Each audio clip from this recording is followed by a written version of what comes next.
오늘 하나님께서 시간 주시는 말씀은 마태복음서 20장 20절부터 28절까지 말씀입니다. 마태복음서 20장 20절부터 28절까지 한 절씩 교독하도록 하겠습니다. 그때 세베대의 아들들의 어머니가 아들들과 함께 예수께 다가와서 절하며 무엇인가를 청하였다. 예수께서 그 여자에게 물으셨다. 무엇을 원하십니까? 여자가 대답하였다. 나의 이 두 아들을 선생님의 나라에서 하나는 선생님의 오른쪽에 하나는 선생님의 왼쪽에 앉게 해 주십시오. 예수께서 대답하셨다. 너희는 너희가 구하는 것이 무엇인지 모르고 있다. 내가 마시려는 잔을 너희가 마실 수 있겠느냐? 그들이 대답하였다. 마실 수 있습니다. 예수께서 그들에게 말씀하셨다. 너희는 나의 잔을 것이다.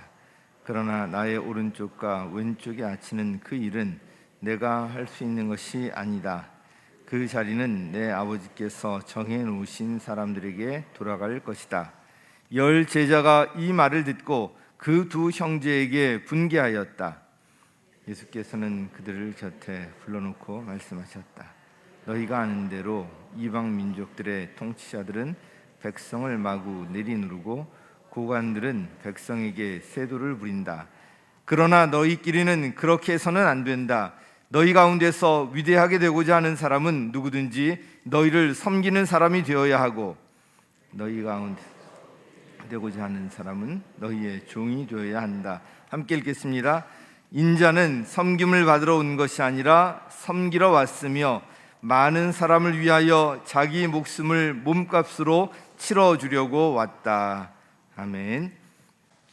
오늘 이 복된 주일에 일부 예배에 참석하신 성도 여러분 한 분 한 분 위에 하나님의 임재하시는 한없는 은혜와 축복의 시간 되기를 주의 이름으로 축복합니다. 미국 링컨 대통령이 어느 날 정원을 산책하는데 초등학생으로 보이는 두 형제가 대통령을 보고서 인사를 합니다. 그래서 대통령은 호주머니 속에서 호두알 5개를 꺼내가지고 동생에게 주면서 이거 나누어 먹어라 그랬습니다.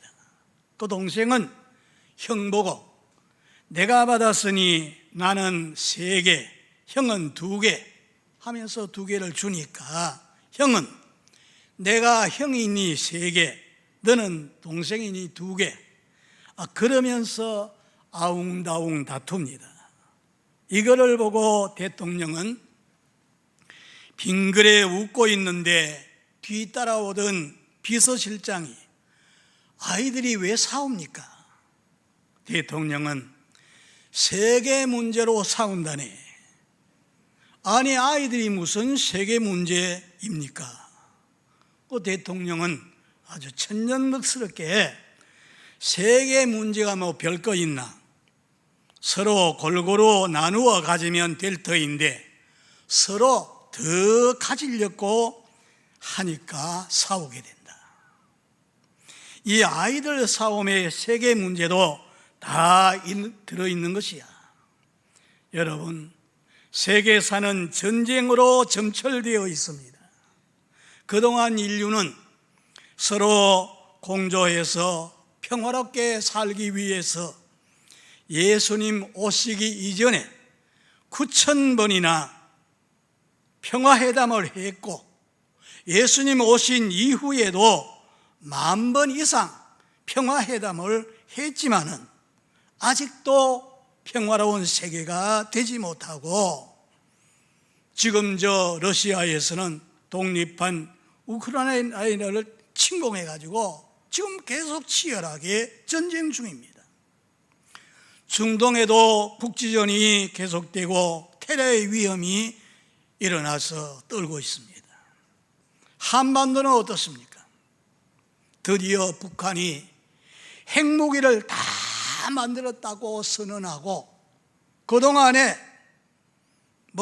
한 39번이나 이틀에 한 번씩 계속해서 유도탄, 미사일, 장거리, 중거리, 단거리, 이 남한에 군사시설이나 이런 무기가 있는 데를 다 견주어가지고 계속 시험하잖아요. 그래서 우리는 지금 핵무기 그 공포에 떨고 있는 실정입니다. 서로 상조하고 평화롭게 산다 해도 짧은 인생인데 왜 인간이 이렇게 시기, 질투, 분쟁하고 전쟁을 일으키고 사람을 무참히 죽이는 이런 일들이 일어나고 있습니까? 한마디로 말하면 인간 속에 일어나는 욕심을 제어하지 못하기 때문에 갈등, 대립이 일어나고 분쟁과 다툼, 전쟁이 일어나는 것입니다. 그런데 인간 누구에게나 기본 욕망 다 있습니다. 식욕이나 성욕이나 명예욕이나 권세욕 다 있습니다. 본능적으로 일어나는 이 기본 욕망이 없다면 사람이 아닐 것입니다. 여러분, 유치원 다니는 이 어린아이들에게 한번 물어보세요. 너 커서 장차 무엇이 되겠나? 어떤 사람이 되겠나? 물어본다면 대통령, 국회의원, 장관, 장군 되고 싶다는 아이들이 제일 많다 그래요. 이 답변의 공통점이 무엇입니까? 우리 아이들 높아지려는 욕망이 다 있는 겁니다. 오늘 이 본문의 말씀에도 높아지려는 욕망으로 가득 찬 제자들의 모습을 볼 수 있습니다. 세베대의 두 아들 요한과 야고보, 한 형제인데 그 어머니가 예수님 앞에 데리고 나와서 예수님께 간청합니다. 예수님, 이스라엘의 패권을 지게 될 때 한 아들은 우편에 한 아들은 좌편에 앉게 해달라는 청탁입니다. 예나 지금이나 이 어머니 치맛바람이 참 셉니다. 그 어머니는 두 아들을 출세시켜서 높은 자리에 앉히려고 안간 힘을 다했습니다. 그건 제자들뿐만 아니라 보통 사람마저 다 높아지기를 원합니다. 남보다 높아지고 남을 지배해야 기쁨을 누리고 행복해진다고 생각하고 제일 높아져야 성공했다고 생각하고 만족도가 커진다고 생각하기 제일 으뜸이 되고 높은 자리 지키려고 하는 것입니다. 이런 생각이 깔려 있다 보니까 내가 올라가야 할 그 자리에 다른 사람이 올라가면은 이게 화가 나고 분통이 터지는 겁니다. 이 요한과 야고보의 가족들이 예수님 앞에까지 나와서 으뜸되기를 소원한 것을 보고 다른 제자들이 보면은 분노하게 되고 서로 누가 크냐 다툼이 일어났다고 합니다. 그동안 서로 말은 안 하고 있었지만은 서로 높아지려고 하는 그런 계산들을 마음속에 품고 있었던 것입니다. 그러나 오늘 본문에 보면은 이런 제자들을 향해서 예수님이 뭐라고 말씀하십니까? 저 이방인 집권자들은 자기가 집권하게 되면은 권력을 휘두르고 이 물리적인 힘으로 세도를 부리지만은 너희 중에 으뜸이 되고자 하는 자는 그렇게 해서 안 된다.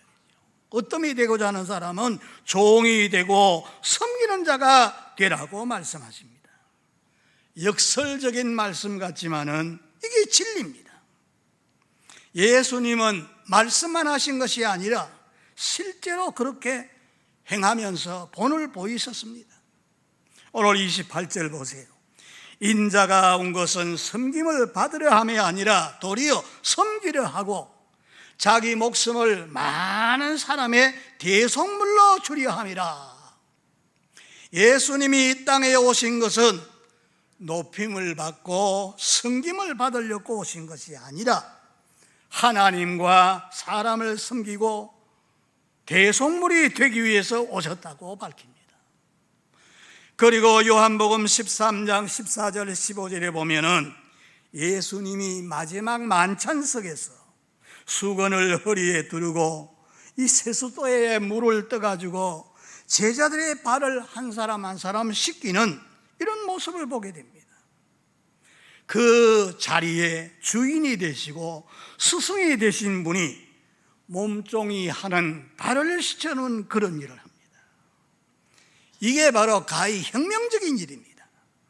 그래서 시몬 베드로가 그럽니다. 주님, 절대로 제 발은 씻을 수가 없습니다. 그래서 사양을 하니까 주님께서 뭐라 그럽니까? 내가 네 발을 씻지 아니하면 네가 나와 상관이 없다. 내가 주와 선생이 되어서 너희 발을 씻겼으니 너희도 서로 발을 씻기는 것이 옳으니라. 발 씻긴다는 것은 서로의 허물과 잘못된 것을 덮어주고 가리워주는 것, 그걸 말합니다. 내가 너희에게 행한 것 같이 너희도 행하게 하려고 본을 보였노라. 이것을 알고 행하는 자가 복이 있다고 말씀하십니다. 주님은 섬기는 자의 위치에 설 뿐만 아니라 몸소 실천하신 분입니다. 온몸을 내던져 주님은 섬기셨습니다. 온 세상 사람을 구원하시려고 하나밖에 없는 자기 생명을 십자가에 내던집니다. 모든 사람이 자기 지은 죄로 인해서 불행하고 고통당하고 결국은 죽게 되는 그 모습을 보시고 그냥 지나칠 수 없어가지고 죄와 사탄의 억압에서 건져내시려고 십자가의 죽음에 자기 생명을 내던진 거지요. 그래서 주님은 사람을 섬기러 이 땅에 오셨고 대신 죽으심으로 섬기셨습니다. 사랑하는 성도 여러분, 예수님의 이러한 섬김의 정신과 실천을 통해서 오늘 저와 여러분이 구원을 받게 되었고 하나님의 자녀가 되는 축복을 받아서 누리게 된 겁니다. 그러므로 하나님은 그 은혜로 구원받은 성도들이 예수님처럼 섬김의 정신으로 이 세상을 살아가야 될 줄 믿습니다. 골로새서 3장 23절 24절에 보면은 무슨 일을 하든지 마음을 다하여 주께 하듯 하고 사람에게 하듯 하지 말라. 이는 유업의 상을 주께 받을 줄 알미니라. 너는 주 그리스도를 섬기는 자니라. 주님을 섬기듯이 이웃을 섬기고 성도를 섬기라는 것입니다.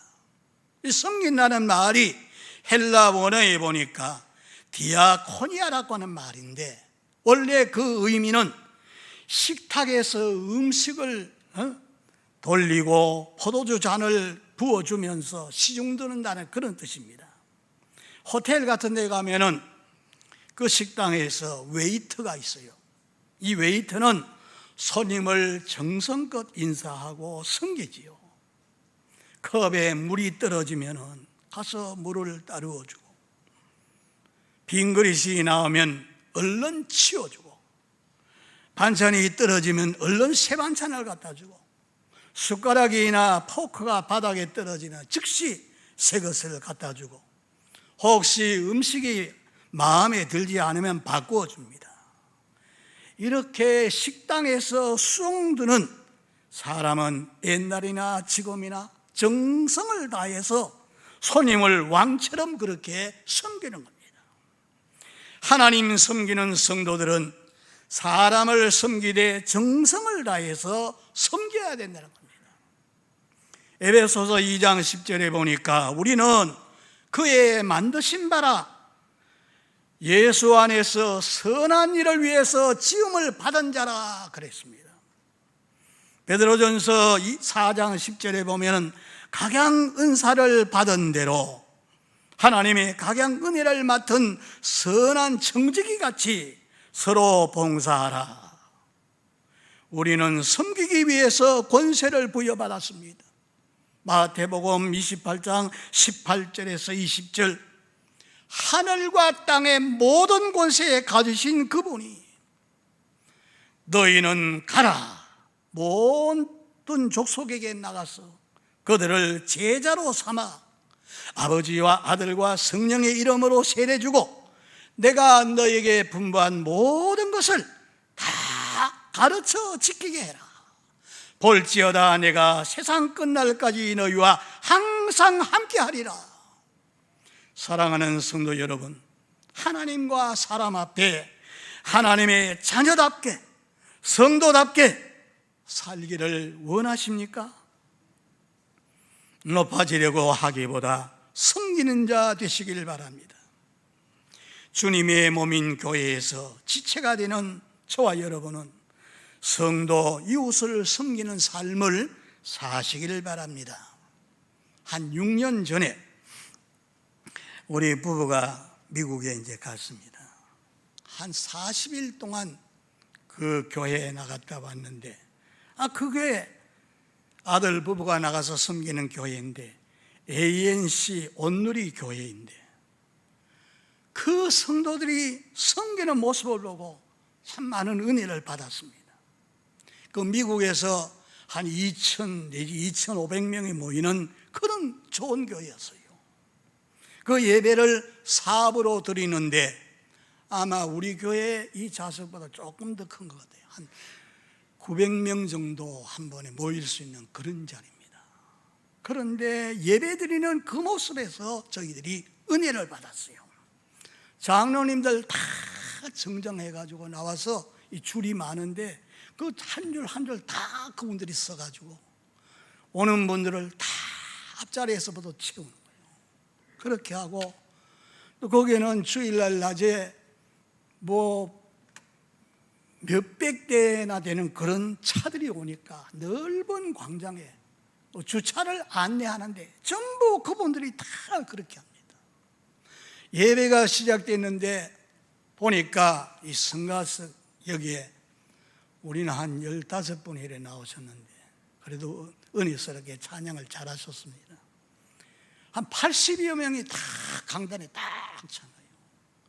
보니까 젊은이도 있지만 머리가 희끗희끗한 그런 노인들도 있어요.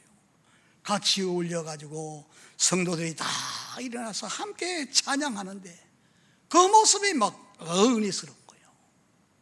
설교야 우리 남 목사님이 성경적이고 더 잘하는데 그래서 거기가 은혜를 받았어요. 이제 원로 목사 되면은 이제 다 끝나고 그냥 집에 있어야 되는 줄 그렇게만 알았는데 거기서 제가 깨달았습니다. 하나님께서 내게 이런 목사의 사명을 주셨는데 원로로 끝난 게 아니라 정말로 교회 가서 앞자리에 앉아서 예배 드리는데도 본이 되게 그렇게 하고 정말로 섬기는 일, 이런 일을 정말로 해야 되겠다. 그래서 우리가 은혜를 받고 왔습니다. 여러분, 그런 좋은 교회 되려면은 저절로 되는 게 아니잖아요. 거기에 직분 가진 한 분 한 분들이 다 그렇게 섬기니까 그런 처음에 갔는데도 그렇게 은혜스러운 좋은 교회를 우리가 보고 왔습니다.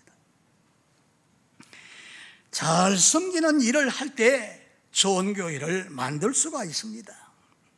그러면 섬김이 있는 곳에 어떤 유익이 있는가? 한번 따라 하시겠습니까?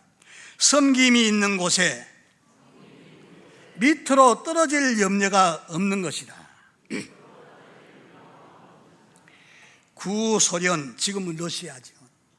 공산혁명을 일으키고 조셉 스탈린은 수천만 명의 사람들, 엄청난 사람을 죽였어요.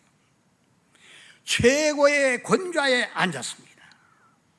그는 침대 자리가 한 7개나 돼요. 그래서 어느 침대에 가서 자는지 아무도 모르는 거예요. 7개나 되니까. 그래 그 앞에다가 아주 무거운 이런 자물통을 가지고 딱 채워 놓습니까? 아무도 모르는 거예요. 어디에서 자는지. 그리고 이제 움직일 때도 리무진 5대가 움직이는데 커튼을 가로놓고 5대가 움직이니까 어디 타고 가는지 모르잖아요. 그리고 이제 차를 마시게 하는, 그것도 한 사람을 딱 정해가지고 아무나 들어와서 자기를 독살시킬까 봐 그래가지고 뭐 그 자리를 지키기 위해서 그런 생활을 한 거예요. 아마 지금 푸틴 같은 사람이 아마 그렇게 할 거예요. 북한의 저 김정은 같은 사람이 아마 그럴 겁니다. 그런데 이렇게 섬기는 자리에 서게 되면은 그렇게 할 염려가 없지요. 얼마나 편안합니까?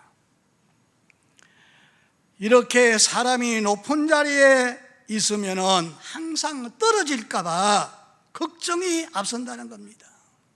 우리 교회 그때 인기 배우 이런 분들 달린트가 와서 이 얘기할 때 있었어요. 그 이야기를 들어보니까 자기들의 인기가 떨어질까 봐 아주 전전긍긍하는 거예요. 스트레스를 많이 받는다 그래요. 여러분, 낮은 자리에 있는 거 얼마나 편안합니까? 성경에도 보면은 누가 잔치집에 초청받아 갔을 때 처음부터 높은 자리에 앉았다가 더 높은 자리에 오면은 거기서 그만 자꾸 내려가면은 창피한 일이지요. 그러니까 아예 낮은 자리에 앉아 있다가 주변 사람들이 자꾸 높이 올라 앉으라고, 그러면 그 얼마나 참 좋습니까? 주님께서도 공적인 생애를 시작하기 전에 이런 일을 당하지요. 이제 공적으로 나가서 하나님 말씀 전하고서 섬기려고 하기 이전에 이런 시험이 다가옵니다.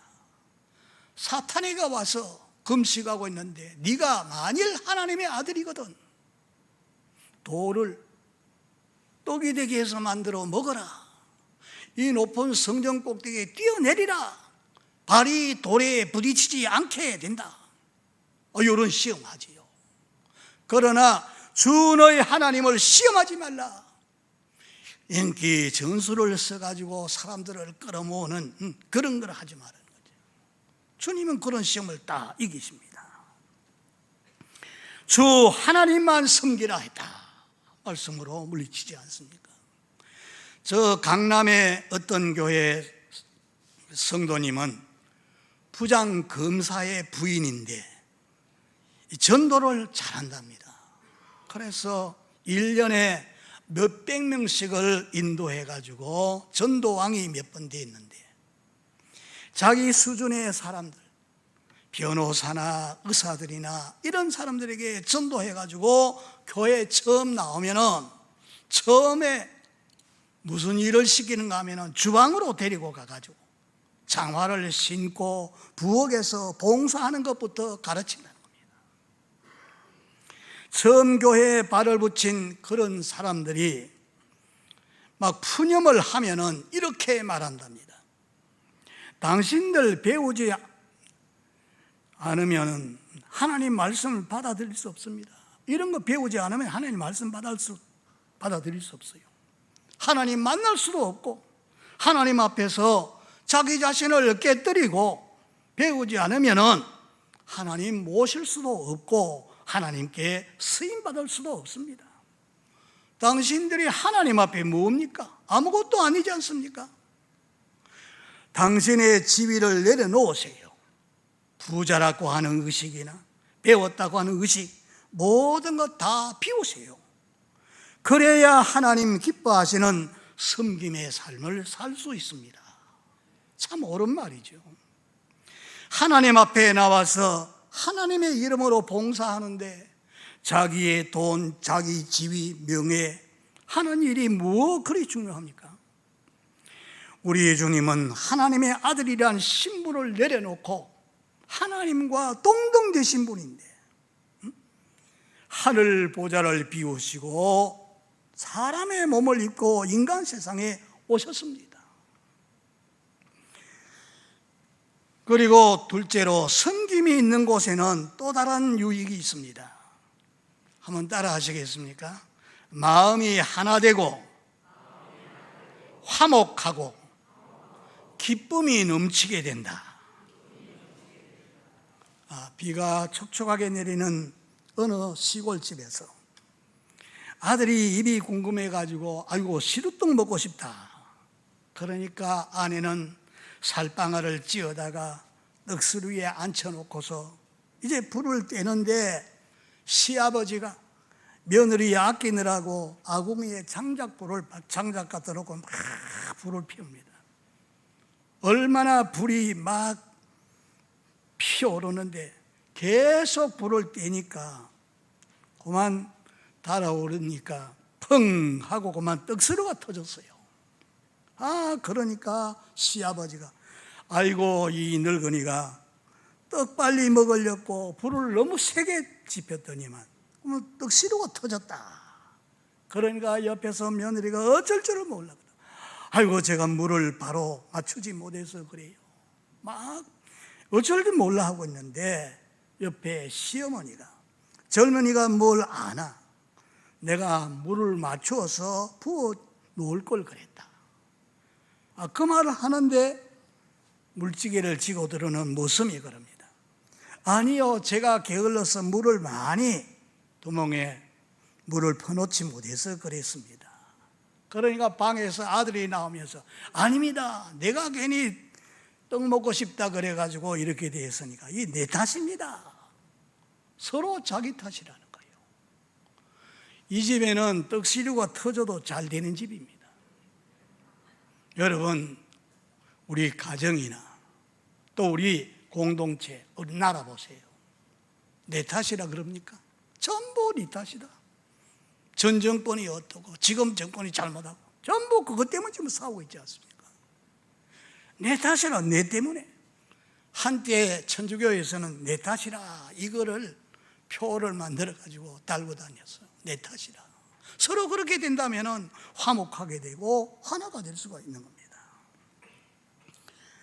나보다 다른 사람을 낮게 여기고 그래서 화목하게 될 적에 참 평안이 거기에 있는 겁니다. 그리고 섬김이 있는 곳에 또 다른 유익이 있습니다. 한번 따라하세요. 남을 섬길 때 진정한 으뜸이 되는 겁니다. 자, 28절 보세요. 인자가 온 것은 섬김을 받으러 온 것이 아니라 도리어 섬기려 하고. 이미 구약 성경에 예수님이 세상에 오시면은 섬기는 사람이 될 것이라고 예언해 놓았어요. 이사야 53장 10절에 보니까 여호와께서 그로 상함을 받게 하시기를 원하사 질고를 당케 하셨은즉 영혼을 속건제물로 드리기에 이르면 그가 그 실을 보게 되며 그 날들은 길 것이요 또 그의 손으로 여호와의 뜻을 성취하리로다. 하나님께서는 불순종하고 범죄한 인간 때문에 결국 죽고 망하게 되어서 지옥 갈 수밖에 없는 이런 인간 구원하기 위해서 하나밖에 없는 자기 외아들 예수님을 이렇게 예비하시고 우리 인간에게 보내주신 거지요. 그래서 때가 되니까 인류를 섬기고 마침내 십자가에 못 박혀서 대속 제물로 죽게 하심으로 우리 인류를 사랑하신다는 것을 확정하셨습니다.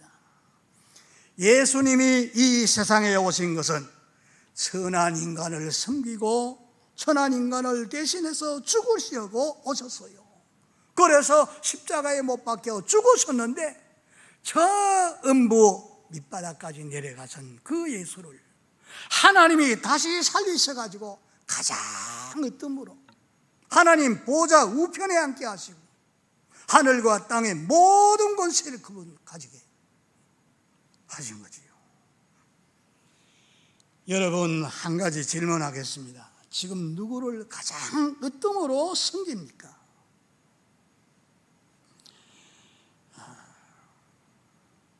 비천한 우리를 섬기시기 위해서 사람 몸을 입고 인간 세상에 오셔서 섬김의 본을 보여주시고 대신 죽어주신 주 예수님을 존경하시고 으뜸으로 섬기고 계십니까? 자기 생명을 대신 바쳐 살려주신 그분을 침이 마르도록 그분을 찬양하고 정말 그분께 영광을 돌리고 있습니까? 왜 그렇지요? 예수님이 걸어가신 섬김의 발자취 때문입니다. 그 본을 보이시고 섬기는 삶 때문에 우리가 그분을 그토록 사랑하고 그분을 진정 으뜸으로 섬기고 있는 겁니다. 진정한 섬김이 있는 곳에 진정한 으뜸이 있고, 진정한 섬김의 삶은 진정한 으뜸이 되는 것입니다. 이것이 섬기는 사람에게 주어진 하나님의 복입니다. 그래서 사랑하는 성도 여러분, 예수님의 발자취를 쫓는 진정한 제자가 되기를 원하십니까? 참 그리스도의 삶을 살기를 원하십니까? 하나님의 자녀답게 살기를 원하십니까? 섬기는 일을 잘해야 돼요. 마음에 참 평안을 원하십니까? 섬기는 자 되시기를 바랍니다. 진정으로 으뜸이 되는 사람, 섬기는 사람입니다. 나보다 못하고 연약한 사람 높이 올려놓고 섬기는 분들 되시기를 주 예수 이름으로 축원합니다. 그런데 남을 섬기는데 방해되는 것이 무엇입니까? 보면은 이 자아가 살아있는 사람, 자기 주장, 자존심, 이게 강한 사람은 다른 사람을 그렇게 섬길 수 없어요. 이 자아가 깨뜨려지고 낮아져야 남을 섬길 수가 있습니다. 그럼 생각해 보십시다. 어떻게 해야 사람을 잘 섬길 수 있습니까? 마음에 교만한 사람은 남을 섬길 수 없습니다. 겸손하게 자기를 낮추어야 남을 섬길 수가 있습니다. 성경은 하나님은 교만한 자 물리치시고 겸손한 자에게 은혜 주신다 그랬어요. 여러분, 예수님을 보세요. 천지 만물을 창조하시고 하나님과 동등되신 그분이, 아무런 죄가 없는 그 예수님이 어떻게 죄 많은 인간을 섬길 수가 있습니까? 어떻게 이런 일이 있을 수가 있습니까? 신이 사람 몸을 입고 인간 세상에 오셔서 인간을 섬기고 십자가에 못 박혀 죽기까지 하셨으니 겸손은 아니고는 이거 할 수 없는 거죠. 빌립보서 2장 6절 8절에서 그렇게 말했습니다. 그는 근본 하나님의 본체이시나 하나님과 동등됨을 취할 것을 여기지 아니하시고 오히려 자기를 비워 종의 형체를 가져 사람들과 같이 되었고 사람 모양으로 나타나셨으며 자기를 낮추고 죽기까지 복종하였으니 곧 십자가에 죽으심이라. 만왕의 왕 만주의 주가 되신 그분, 우리 비천한 인간을 위해서 낮추셨기 때문에 허물 많은 인간을 섬기실 수 있었습니다. 사도 바울은 빌립보서 2장 3절에 보면은 그 교회가 약간 분쟁이 있었어요. 그때 편지를 보내면서 그런 말을 합니다. 아무 일이든지 다툼과 허영으로 하지 말고 오직 겸손으로 각각 자기보다 다른 사람을 낮게 여기라. 자신을 낮추고 남을 높일 때 진정으로 남을 섬길 수가 있는 겁니다.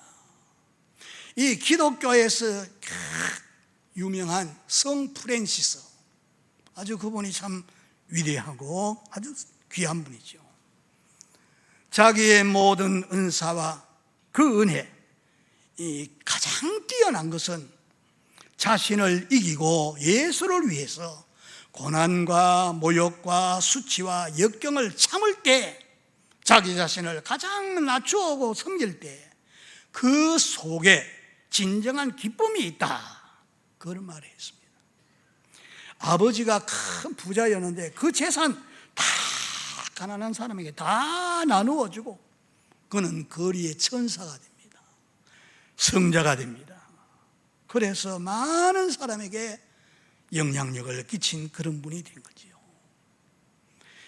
황영시 대장, 이분이 이제 제대했습니다만 아주 믿음 좋은 장로님이었어요.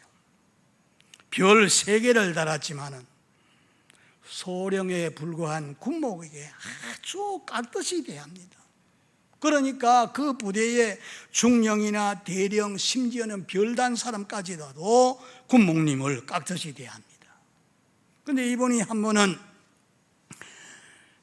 목사님께, 목사님 뭐 도울 일이 있습니까? 제가 뭘 하면 되겠습니까?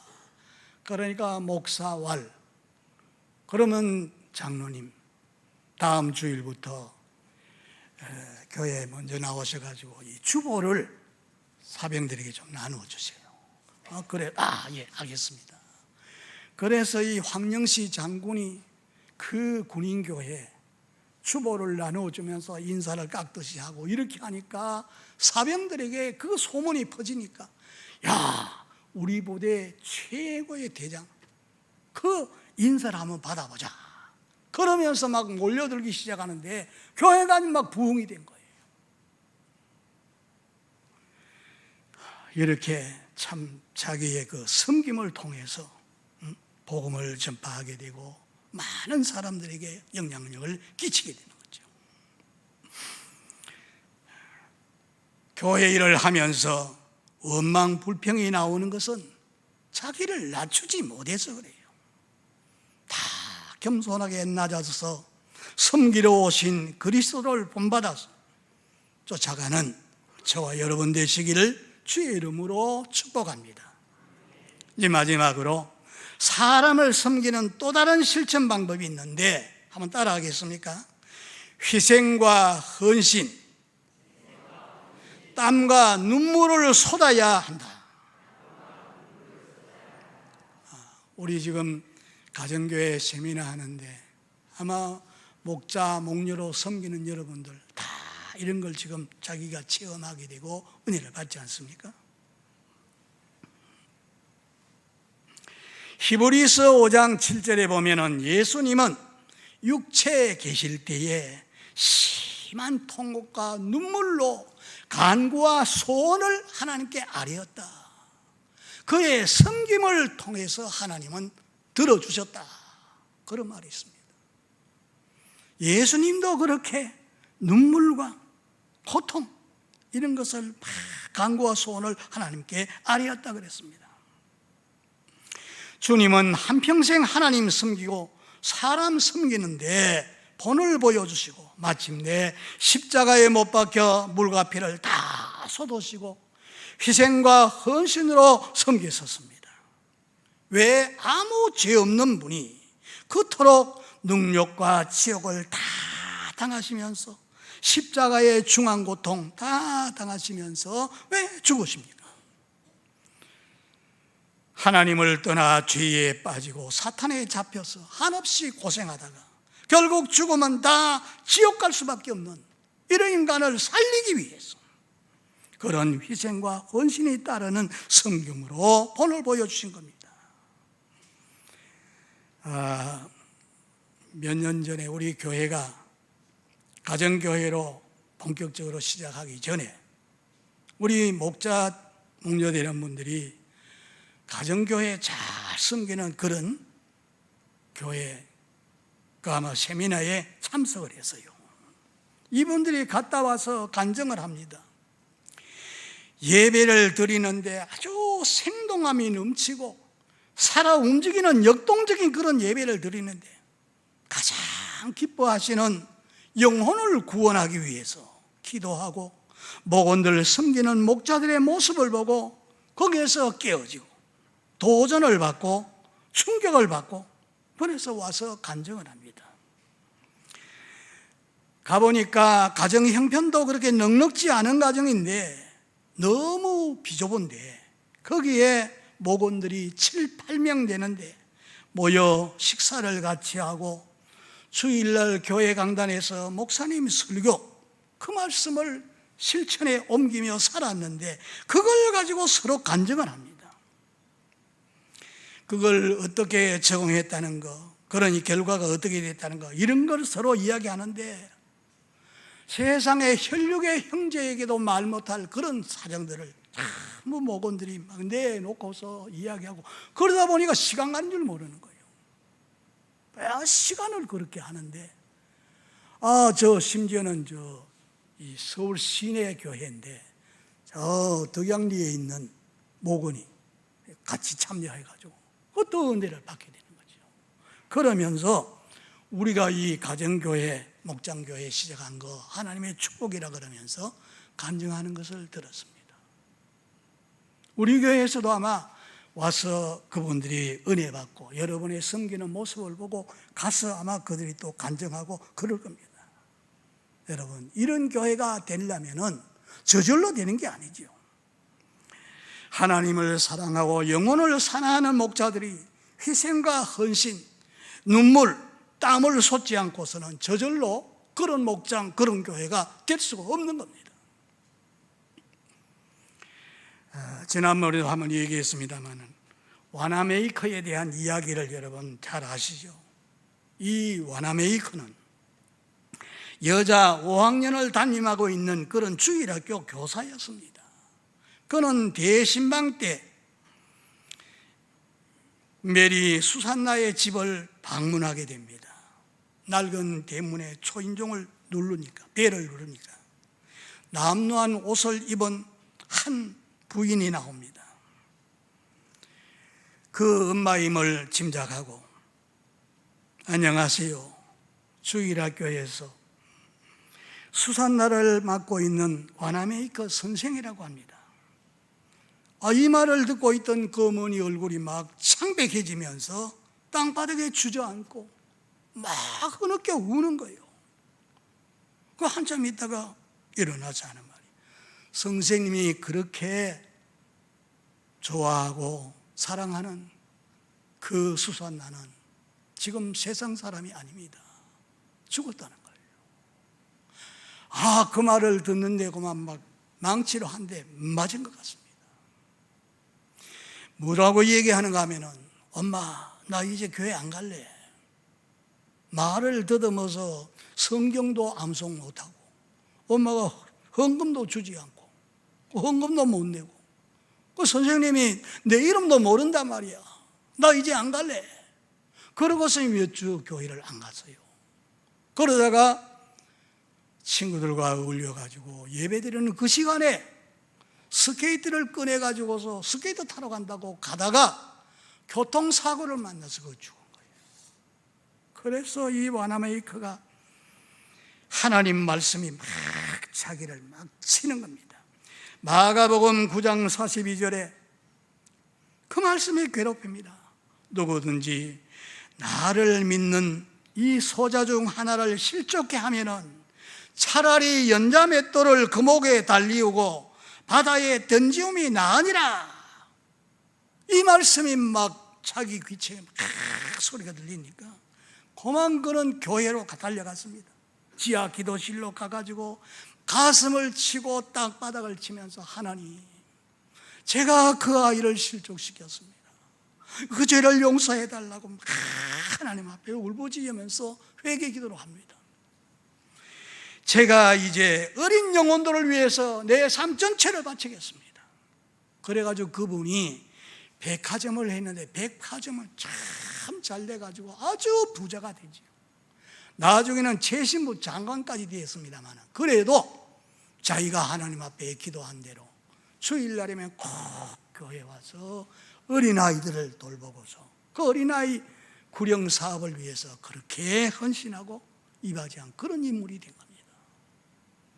오늘 우리가 정말로 하나님 말씀을 그대로 받아서 그대로 순종한다면 이런 복을 받게 될 줄을 믿습니다. 주일날 일찍이 나와서 예배드리고 주일학교 아이들에게 전화를 하고 가르치고 차량 봉사하고 성가대,